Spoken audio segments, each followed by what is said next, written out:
It's Christmas, Theo. It's the time of miracles. Welcome to Watch Mojo, and today we're counting down our picks for the top 10 satisfying villain deaths in action movies.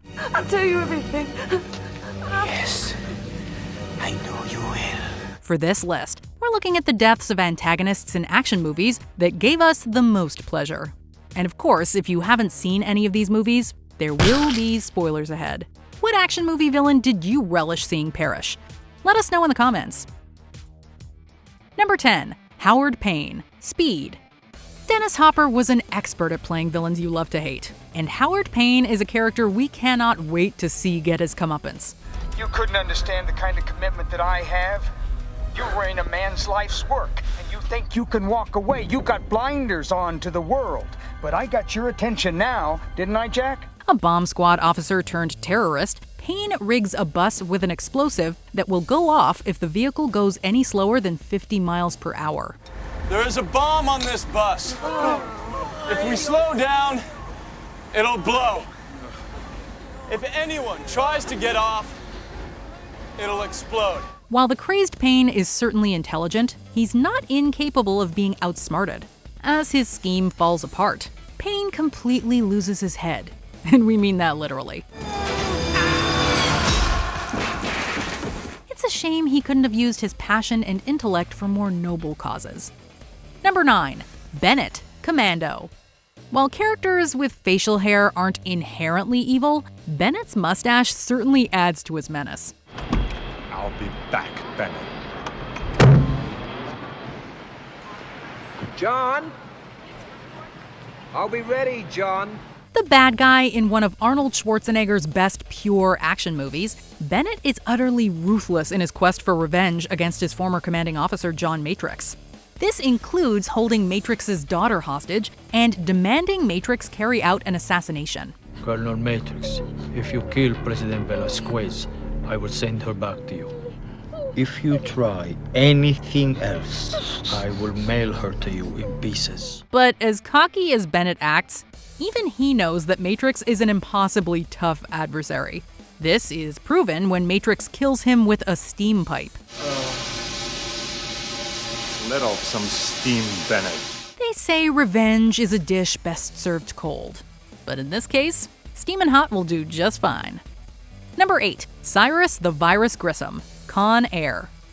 There are all sorts of bad guys on board prison transport plane the Jailbird in Con Air, but head hijacker Cyrus Grissom stands out the most.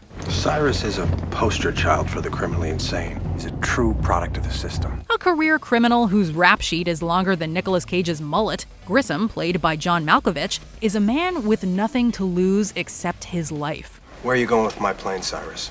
We're going to Disneyland. You're lying, Cyrus. So are you, Vince. And unfortunately for Grissom, that's exactly what happens. A fight with Cage's Cameron Poe gets Grissom brutalized and handcuffed to a speeding fire truck. Then he's thrown into some power lines before getting his head smashed in by a pile driver. Whatever awaits Grissom in the afterlife, it can't be much worse than what he experienced here. Number 7. The Alien Queen, Aliens. If there is life on other planets, let's pray it's not even half as terrifying as this alien queen. While the xenomorphs are already plenty frightening, their matriarchs are so scary, it's practically incomprehensible.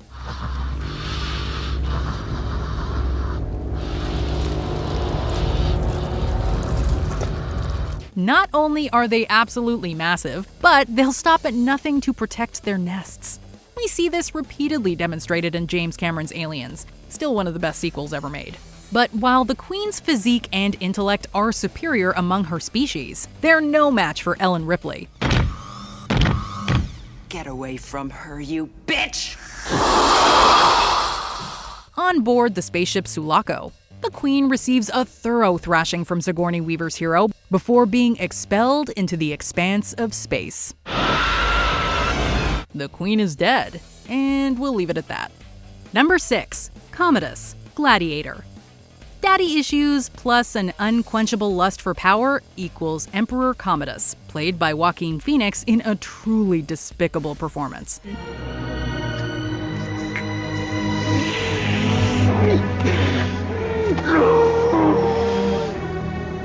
After murdering his father in a fit of rage, Commodus plots to execute General Maximus and has Maximus's family killed. Enslaved after escaping execution, Maximus becomes a fierce gladiator in games presided over by Commodus. They call him the Spaniard, sire. I think I'll meet him. Yes, sire. Eventually, Maximus and Commodus face off. While Commodus gets first blood, Maximus gets the last laugh, striking Commodus in the throat with the Emperor's very own knife. In terms of satisfying deaths, we give this one a thumbs up. Number 5. Bill. Kill Bill Volume 2. When you have a 2-part movie called Kill Bill, the audience should want to see Bill dead by the end of it. Fortunately, Quentin Tarantino's ultra-violent revenge saga delivers on that front, with David Carradine's crime boss seeing a fittingly brutal demise. I shot Mommy. Not pretend shooting like we were just doing. I shot her for real. Why do you want to see what happened? No, I knew what would happen to Mommy if I shot her. After the vengeful bride Beatrix tracks down Bill and their daughter Bibi, the former lovers agree to a duel. Things start with swords, but finish with Beatrix delivering a final blow in the form of the 5-point palm exploding heart technique.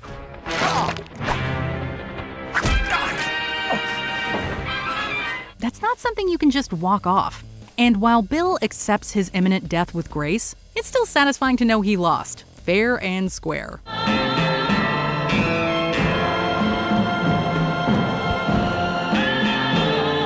Number 4. Norman Stansfield, Leon the Professional. Gary Oldman has portrayed many honorable characters, but it's his villainous turns that stand out the most.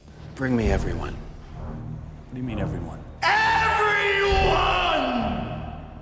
As evil DEA agent and drug lord Norman Stansfield, Oldman shows just how corrupt those who are supposedly on the side of the law can be. After rescuing assassin-in-training Matilda, hitman Leon is shot in the back by the cowardly Stansfield.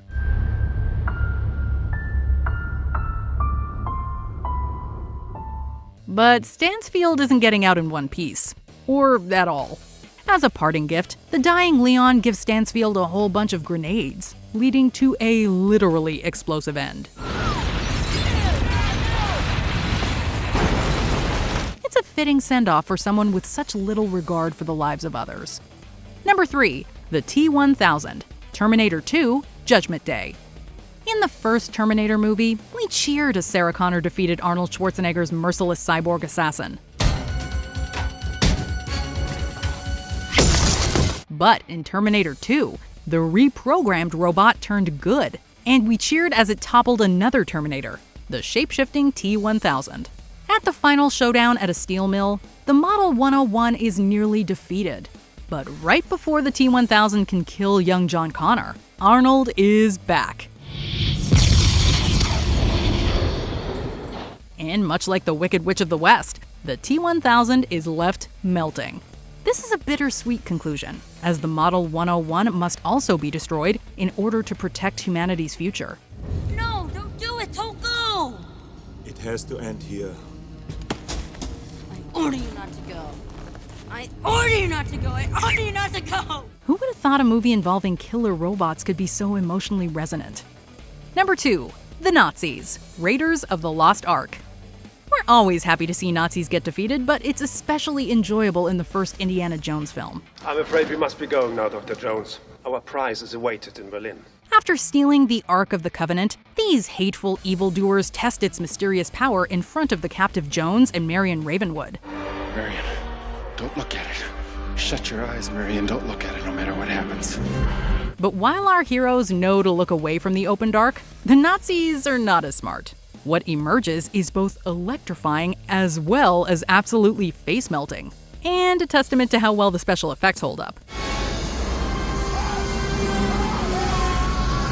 Is it a realistic death scene? Certainly not. Is it an incredibly satisfying one? Oh yeah. Before we continue, be sure to subscribe to our channel and ring the bell to get notified about our latest videos. You have the option to be notified for occasional videos or all of them. If you're on your phone, make sure you go into your settings and switch on notifications. Number 1. Hans Gruber, Die Hard. The first Die Hard would not have become such an action movie classic without a villain as great as German terrorist Hans Gruber. And when Alexander saw the breadth of his domain, he wept, for there were no more worlds to conquer. Benefits of a classical education. Played by the late, great Alan Rickman in his first film, Gruber is a man with a plan, and a voice so sinister it's almost soothing. However, he has the misfortune of crossing paths with Detective John McClane, who won't let a few cuts and scrapes stop him from saving the day. Now I have a machine gun.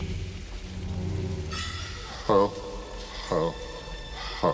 When it appears Gruber has won, McClane pulls out a hidden gun, and Gruber is sent tumbling out of Nakatomi Plaza and onto the pavement below.